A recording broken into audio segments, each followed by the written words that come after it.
Hello everybody, welcome back to the channel. If it's your first time here, welcome. Today we are going over this guy right here. This is the Vector Optics 2-12x44 Continental first focal plane scope. I've had this for maybe a couple months at this point. Ran it on a couple different rifles, so let's get into my experience with it and tell you a little bit about this scope.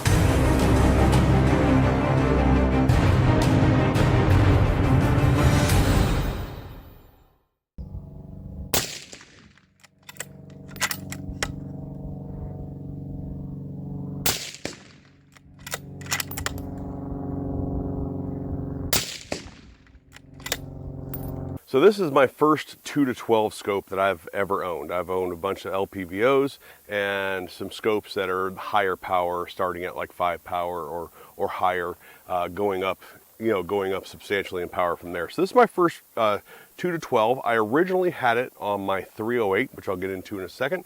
But the more I shot it on my 308, the more I thought, I think this is going to fit an AR a little bit better, which is why it's sitting on this AR-15 that I built a few years ago. If you're familiar with the channel, you've seen this rifle a number of times on different videos. Now, Vector Optics did send this out to me. They sent the scope, they sent the cantilever mount, and no ammo. They didn't pay me for anything to do the video or review. They just want honest feedback and an honest video out of it, which is what you always get out of me. While we're at it, I'd like to give a quick shout out to my company, Copper Jacket Arms. You can find a link to Copper Jacket Arms down in the pinned comment. That is my website where I sell all your PU needs, from firearms to ammo and accessories and suppressor accessories and things like that. So check out Copper Jacket Arms down in the pinned comment. I do appreciate it. So let's start with a couple specs with this thing.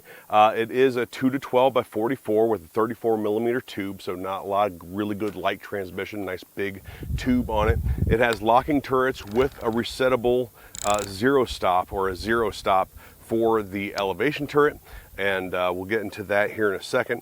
It, again, 2-12, sort of a couple cranks gets you there, but it's nice and smooth.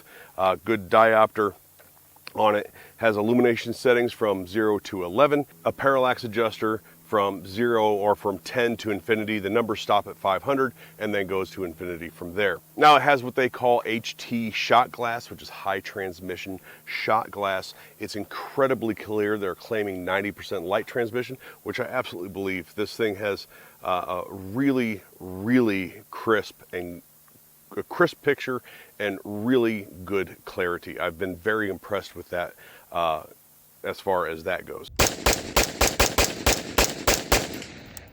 On 2 power, this is a first focal plane scope. So on 2 power, the reticle gets very small to basically a crosshair, very easily usable in a little bit closer settings, a little bit closer quarters. Being 2 power, it's not too magnified to get reasonably up close, 15 yards, something like that. And then at 12 power is when all of the different things with the reticle sort of come into view. From their ranging, they have a Christmas tree on it, and of course they have windage and elevation hash marks as well. I'll put a picture of that while I'm speaking over top of this. Now, as far as the glass goes, I have not had like any magnification wobble or fish-eyeing in it. Again, very clear, very good, high quality glass in it. No fish-eyeing, no magnification wobble. I haven't had any aberrations in it. This morning I was shooting this direction. As you can see, the sun is facing here right now. So it was even lower earlier, and I wasn't getting any like glares or aberrations in the glass, even when I was aiming almost into the sun. So that says something about the quality of the sight through here. Now, I don't have it on here right now, but it does come with like a 3 or 4 inch sunshade. You'll see pictures of that on it when I was using this on my 308. It held up to the 308 just fine. I probably shot 50 rounds, 60 rounds with the 308 with this on it, with some standard, not with the offset cantilever mount, but with standard scope rings on it. And it held up just fine. It kept 0 just fine. Again, I just thought that at the 2 point, at the low power being 2 up to 12, I originally built this rifle as sort of a medium range reconnaissance rifle, so I just thought it would fit this a little bit better as far as my use cases.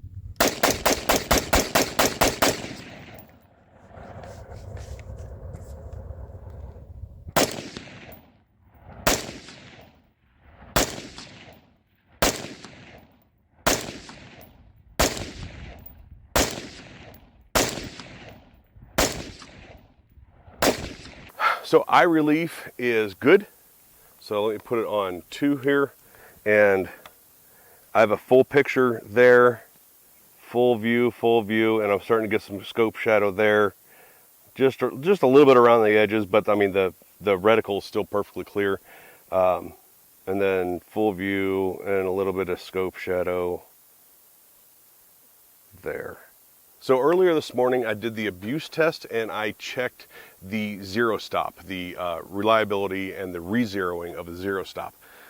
All right, so I am here at about 90 yards, which is about as far as I can go in this particular spot and keep my area flat. So we're at about 90 yards here. I have it set on 100 parallax, and we are going to test the zero stop with the Hornady, or I'm sorry, with the Fiocchi Range Dynamics 556. So I'm on full 12 power.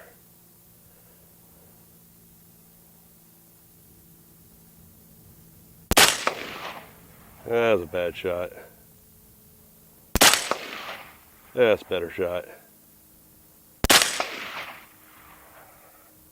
That's an okay shot.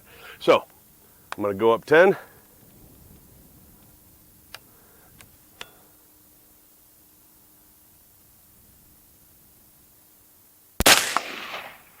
And I'm going to go up 10 more.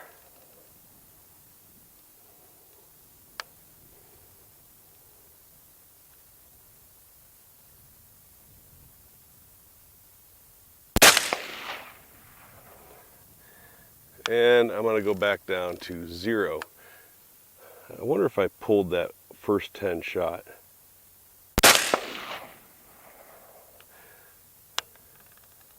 Back up to 1 or 10. Well, it landed pretty good. All right, let's go down and check it out.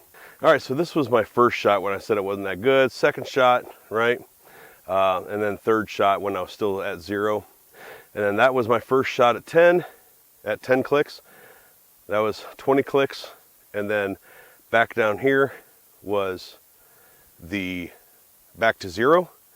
And then I checked that 10 clicks again and landed there.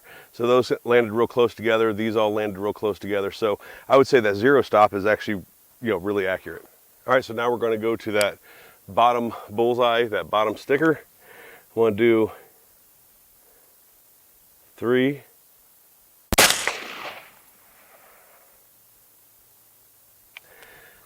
I messed up earlier. So here's me in real time. I messed up earlier. This morning when I was making sure that I was zeroed, I thought I was shooting a little to the right. Might have just been me. So I gave this sort of a blind click or two to the left, and now I'm shooting quite a bit left. So let me do this shot over again.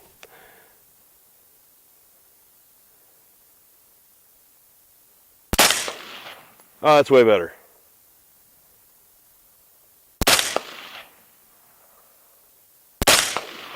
All right, so there's 3, technically 4. I'll show you which one it was. Break out the little armorer's hammer and see if whacking these turrets will make it lose 0.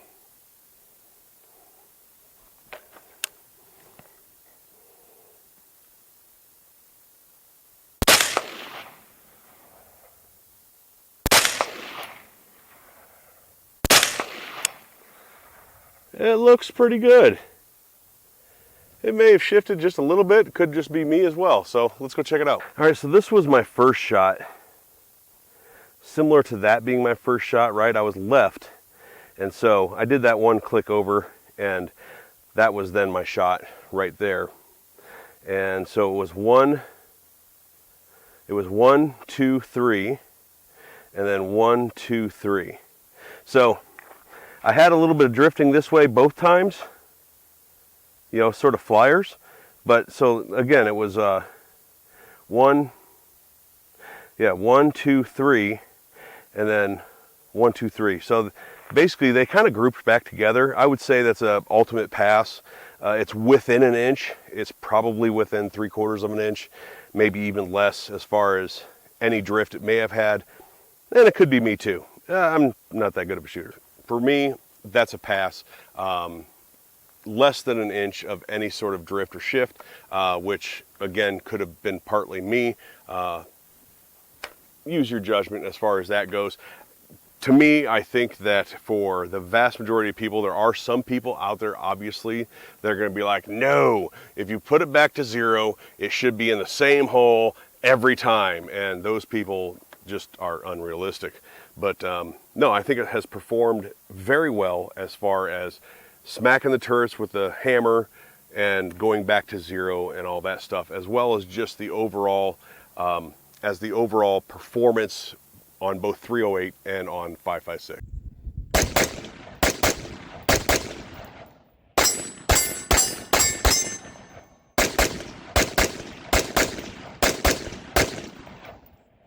So when it comes to this 0 stop, I want to show you, especially with this top turret in general, but it's currently at the 0 stop, right? It's currently at the 0 stop. And on top here, there is a little red tab or a little red button that pops up. And what that does is that tells you where in the rotation you're at, how many full rotations you've done, because you're obviously well beyond your 0. So if I go up a full back to 0, you can see that this has popped up just a little bit and it's all red. If I go another rotation, you can see that it has popped up more, and now it is red with a white ring under it. That lets you know you're into that 3rd tier of numbers. You can see the numbers here, how there's the bottom hash marks, bottom number, middle number, top number, right? So when it is flush,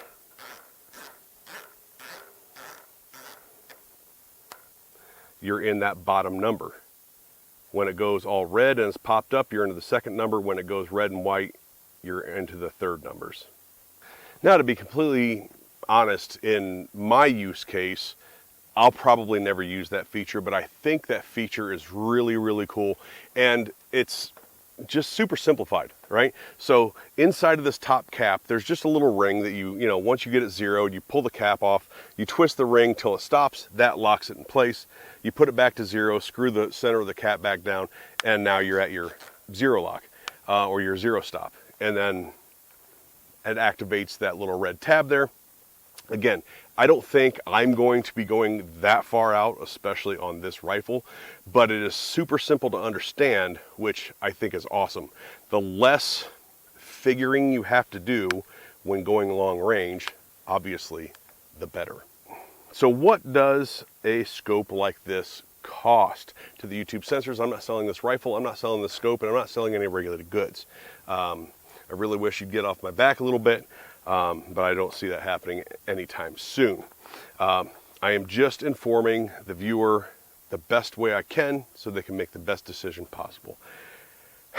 As of today, when I was looking at Vector's website, these are right around $730 without the mount.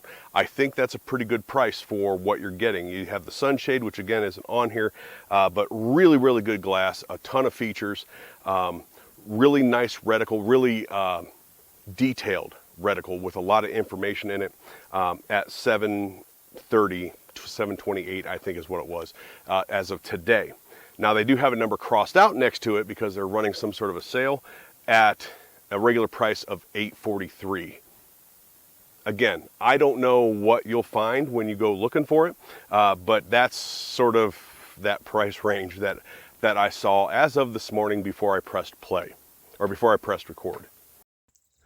All right, it is 8:30 in the morning, and my camera just overheated as I was trying to do the outro.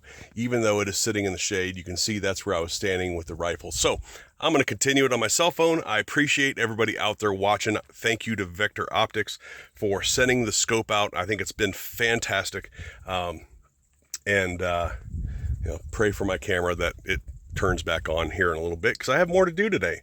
Don't forget to check out Copper Jacket Arms. Again, that's in the pinned comment. Thank you again to Vector Optics, and thank you guys for watching. If you like this sort of content, hit that like, share, subscribe button. Remember to hit the notification bell and select all notifications. Leave a comment down below because it really does help out the channel. I appreciate you guys. We'll talk to you later. I wonder if there's such a thing as a camera air conditioner. That would be freaking awesome out here. It's not even 100 degrees yet, and this thing's overheating.